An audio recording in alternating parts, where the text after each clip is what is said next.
it was very important for us.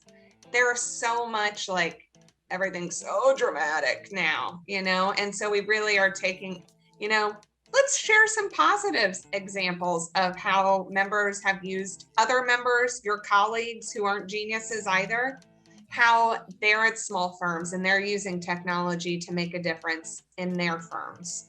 And then we can get to the other things, because they're not even listening when we're talking about artificial intelligence. They're not even listening when we're talking about Bitcoin, because it's not their day-to-day, it's not personal, it's not what they can use for their clients. So there are ways, I think, in the future where certainly some AI, predictive analytics, real-time reporting, where we can take some of those big examples or what seems really big and say, we have this firm in Northwest Indiana who's using predictive analytics to help their client in this way. But first we need to paint a better picture. It's really hard to understand your goals and your future if there's this gap in the middle. And so we're working on, building that bridge to where they can get there, because we think the profession is going to be there in the not too distant future.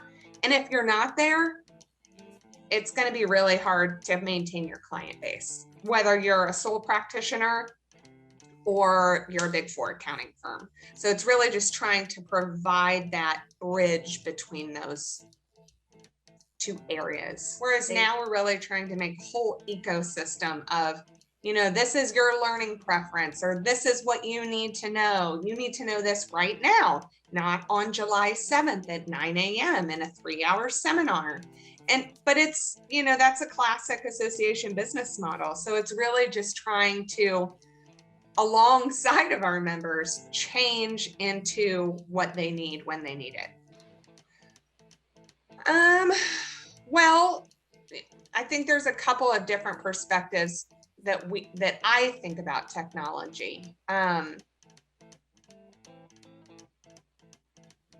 Two are really important. One, our members are extremely, it's revolutionizing what they do. And I think that's true for a lot of professions, but I would argue this CPA profession profoundly changing what they do. When we talk about CPAs, and what they're actually licensed and regulated on is to provide an audit. And so much audit work can be automated and can replace a lot of, staff level, entry level functioning. And so what the market has started to also look for is for advisory services. Okay, all this information, tell me what to do. And it's a change in the profession. They're independent and they haven't been asked to provide these types of services before, and they can't if they don't have the technology, because there's just not enough time in the day.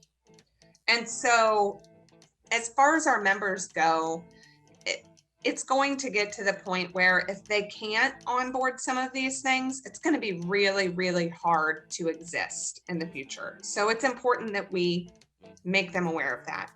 At the same time, from the association perspective, our members,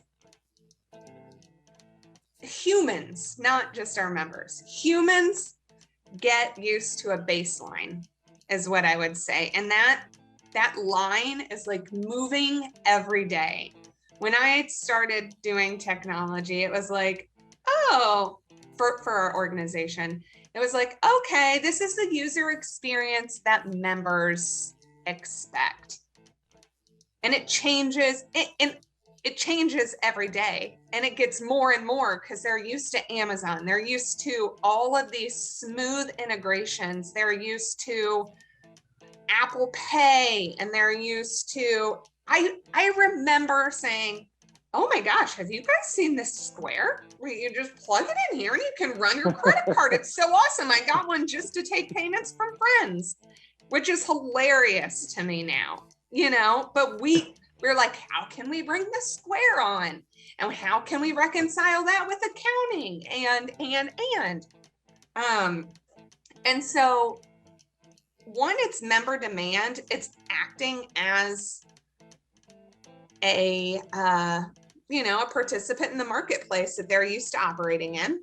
Part of it is serving as an example to our members because they're going through the same challenges. Their number one concern on our survey, those who are in the middle of their technology journey, was integrations.